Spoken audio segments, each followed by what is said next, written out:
Hi, I'm Mark Cerny. I'm excited to be here to talk about the newest addition to our console lineup, PlayStation 5 Pro, and how it advances gaming technology. But first, I want to take just a minute to look at what we put in the original PlayStation 5 and how it delivers an exceptional gaming experience. When PS5 debuted in 2020, it brought a lot to the table. 8 Zen 2 CPU cores form the brains of PlayStation 5 and enable high-speed complex gameplay, with character counts reaching into the hundreds and frame rates that can be as high as 120 frames a second.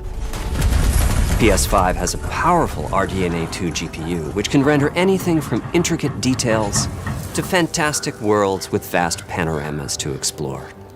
Ray tracing allows for dramatic visual improvements, including reflections off of water or glass, and the realism that comes from real-time global illumination. A custom SSD can load data at breathtaking speed, resulting in ultra-fast transitions between game worlds and data streaming rates so high that traversal speeds are essentially unlimited. You okay? I'm working on it! Tempest 3D audio tech brings an unparalleled sense of immersion to the sound of the games. With audio so real, you may not even need to see the enemies to know exactly where they are. Finally, the DualSense controller has haptics that let you feel through your hands what your character is experiencing inside of the game. It's wonderful to see such variety and richness of game experiences. Creators have made amazing use of the hardware capabilities, but when I talk to them, I do hear about their desire for more graphics performance. The dreams of the developers are bigger than can be supported at 60 frames per second, and that leads to an aspect of modern gaming that we're all familiar with: graphics modes. It can be a difficult choice for players. Fidelity modes emphasize the visuals, typically through higher resolution rendering. These modes might also have enhanced detail or use more ray tracing.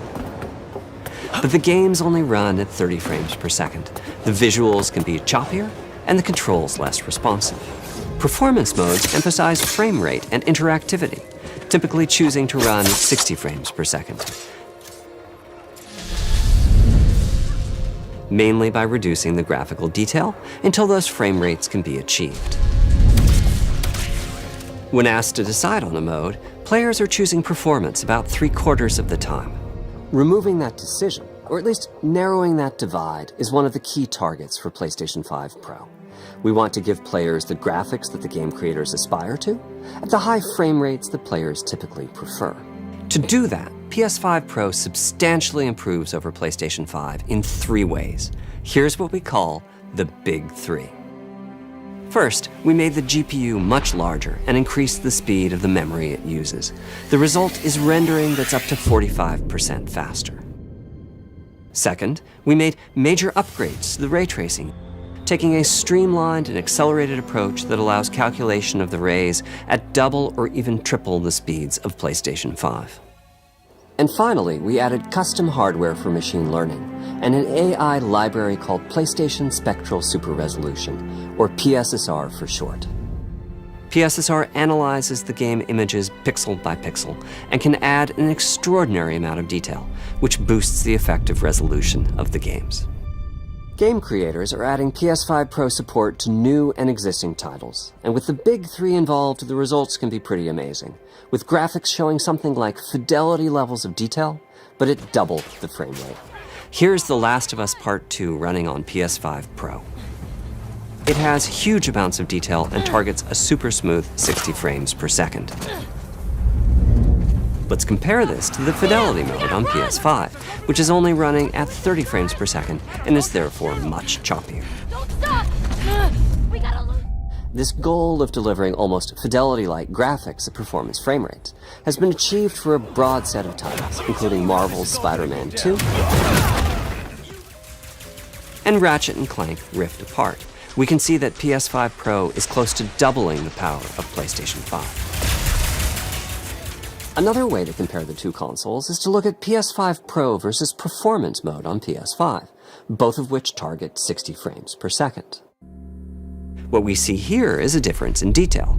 PS5 Pro is much sharper and crisper than PS5. For this, my favorite is the parade scene from Ratchet & Clank. Distant details are much clearer. And here we can see Marvel's Spider-Man 2 is noticeably higher resolution throughout the scene, including the trees and procedural cars. So overall, some remarkable improvement to the games. On PS5 Pro, we can see increased sharpness to the graphics or smoother and more responsive gameplay.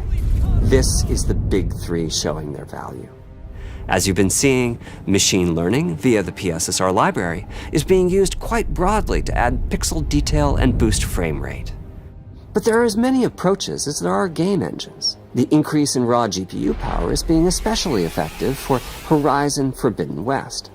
Apart from the detail boost, that extra graphics power is allowing for improvements to lighting and visual effects, as well as to the hair and the skin in cinematics. Open up, guys. Jor's orders. Good enough for me. Ray tracing is finding broad usage as well, particularly when the games are focused on higher frame rates. The faster hardware in PS5 Pro can make a real difference.